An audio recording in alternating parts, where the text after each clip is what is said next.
Le Canada a tellement besoin de travailleurs pour combler sa pénurie de main-d'œuvre que cette année, en 2023, il s'est opéré un grand recrutement international en Afrique dans plusieurs domaines, notamment le domaine des soins infirmiers. Si tu n'as pas été recruté cette année, alors il faut que tu regardes cette vidéo jusqu'à la fin, car je te montre comment postuler à un emploi au Canada depuis ton pays. La bonne nouvelle, c'est que tu n'as pas besoin d'avoir une licence, ni un bac, encore moins une expérience de travail pertinente.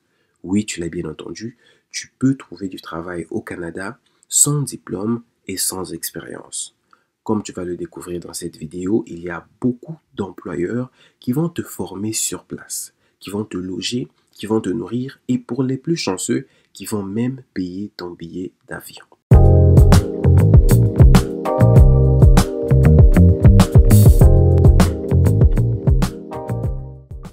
Toutes les démarches d'immigration ainsi que les frais de traitement de votre demande sont entièrement pris en charge par votre employeur, ce qui veut donc dire que vous viendrez au Canada avec un permis de travail fermé, un permis de travail qui est spécifique à votre employeur. Et c'est lui qui va généralement déterminer votre durée de travail, votre salaire de départ, ainsi que les heures que vous devez mettre à disposition pour faire votre job. Donc là, comme on peut le voir, c'est ça le site officiel. On a la barre de recherche. Et puis ce qui nous intéresse, c'est qu'on va descendre vers le bas. On va chercher le profil qui nous correspond avant, bien sûr, d'entrer le type d'emploi qu'on est en train de chercher. Donc on va aller chercher les candidats étrangers à l'extérieur du Canada. Ensuite, on va descendre encore plus bas pour sélectionner les travails qui sont offerts, les offres d'emploi ouvertes aux étudiants internationaux. Plus bas, on va voir qu'il y a même une possibilité qu'on puisse construire notre CV, mais ça, on le fera plus tard. On va d'abord aller regarder les différents emplois. Donc voilà, ce sont les différents emplois qui sont disponibles au Canada et selon les provinces. On peut voir qu'il y a également les salaires et les dates de publication. C'est important de ne pas appliquer aux emplois qui ont été publiés bien trop longtemps. Ce qu'on va faire, c'est être plus précis dans nos filtres. On va sélectionner la langue. Ça va nous permettre de prendre les emplois qui sont exclusivement offerts en français. On va cliquer à gauche, là, français, et vous allez voir qu'automatiquement, tous les emplois qui apparaîtront seront en français. Donc là, si on veut créer un compte, parce qu'il faut créer un compte, tu vas créer un compte comme ça, tu cliques ici, en haut à gauche, et puis qu'est-ce que tu te trouves? Tu te trouves dans une page comme ça. Fait que tu rentres ton email adresse, on va t'envoyer un code que tu vas ensuite rentrer, et puis ça t'emmènera sur cette page. Renseignements personnels. Donc tu rentres ton courriel et puis tu rentres ton nom, tu rentres tout ce qu'il y a à remplir. Ça va t'emmener à une page comme ça qui est en réalité ton tableau de bord. Donc une fois que tu as ça, tu peux maintenant créer ton CV. Tu vas cliquer juste à côté ici, créer un CV. Ça va t'emmener à une autre page qui va te poser 2-3 questions. Ton titre, la langue que tu parles, français, et puis c'est quel CV, est-ce que c'est un travailleur, est-ce que tu es étudiant. Tu choisis selon ce que tu es en ce moment. Et en cliquant sur enregistrer, tu vas voir par exemple qu'ils vont nous donner un modèle de CV. C'est ce modèle-là qu'on va utiliser pour construire notre CV. C'est juste un modèle qu'on va personnaliser, qu'on va modifier à notre propre goût. Et je vais vous montrer ça en détail. Donc en lisant, vous voyez bien la structure, c'est bien structuré. Il n'y a pas de photo ici, il n'y a pas d'âge, il n'y a pas de date de naissance. On ne met jamais ces éléments-là dans un CV. Et vous voyez que c'est bien simple, c'est clair, c'est bien ordonné, c'est structuré, il y a les dates qui sont là. Et c'est fait d'une façon assez propre et lisible. Donc c'est un peu ça. Ce qu'on va faire maintenant, c'est qu'on va regarder différents emplois. J'aimerais bien qu'on aille jusqu'à postuler. Comme cet emploi d'agent administratif qui est payé à 26,45 $ de l'heure. Et ça, c'est à peu près 28 millions de francs CFA par année.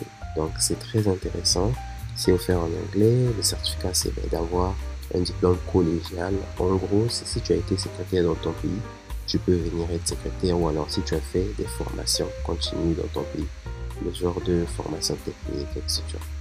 Tu as vu en expérience qu'on dit par exemple que la formation est ouverte. Donc ils savent très bien que tu viens et que tu n'as aucune expérience de travail. C'est eux qui te forment sur le plancher. Donc après qu'on ait vu ça, on va voir comment postuler. On va cliquer sur le bouton vert. Ça va nous dire comment postuler, les étapes. Qu'est-ce qu'il faut exactement faire. Donc en cliquant, qu'est-ce qu'on remarque? Mais c'est un email. Ça veut donc dire qu'il faut qu'on compose un email, enfin un courriel, et qu'on l'envoie à cette adresse-là pour pouvoir postuler. Ce petit cadeau, en fait, c'est pour les personnes qui partagent mes vidéos et qui m'ont posé la question de savoir, Daniel, comment je deviens pompier volontaire au Canada? Bon, je vous explique. Pour devenir pompier volontaire au Canada, il faut que tu fasses un certificat de pompier 1. D'accord? Normalement, au Canada, dans chaque ville, dans chaque municipalité, il y a des casernes de pompiers pour prévenir, bien sûr, les incendies. Donc, ton but, c'est de trouver au Canada une région ou une ville qui soit moins peuplée. C'est-à-dire qu'il y a une population inférieure à 25 000 habitants. Ça, c'est facile à faire. Tu cherches sur Google, tu vas voir la liste. Et si je peux, je la mettrai dans la vidéo. Sinon, je la mettrai toujours dans les liens comme d'habitude. Une fois que tu as fait ça, tu vas juste te rapprocher de la caserne de pompiers et de demander à être formé pour devenir pompier volontaire. Mais attention, il faut bien préciser pompier volontaire parce qu'il y a une formation de prévention d'incendie qui te demande de faire un DEP. Là, tu seras obligé de faire les procédures d'immigration et de demander un permis d'études. Mais pour la formation de pompier volontaire, comme ça se donne en moins de 6 mois, en quelques semaines, normalement 6 semaines, tu n'as pas besoin d'un permis de travail ni d'un permis d'études. Tu as juste besoin d'un permis de visite. Et quand tu arrives dans cette municipalité-là, tu te rapproches de la caserne, tu passes un examen physique. Après l'examen physique, tu vas être directement formé et ensuite, à partir des semaines suivantes, tu pourras travailler au Canada légalement. Tu n'as pas besoin de travailler au Canada, tu n'as pas besoin de permis de travail ni de permis d'études au Canada quand tu viens pour faire une formation de moins de 6 mois. Et cette formation, elle est gratuite. Je l'avais précisé dans ma vidéo précédente, mais si vous voulez plus de détails dans des formations comme ça qui sont gratuites que je peux trouver pour vous, faites-moi savoir dans les commentaires. Mais n'hésitez surtout pas à partager les vidéos parce que c'est comme ça que vous me donnez la force de continuer à vous produire ce genre de vidéos. Et pour ceux qui savent, j'étais beaucoup malade, problème de santé, donc j'ai été absent pour plusieurs jours, mais je suis de retour en faisant des efforts petit à petit.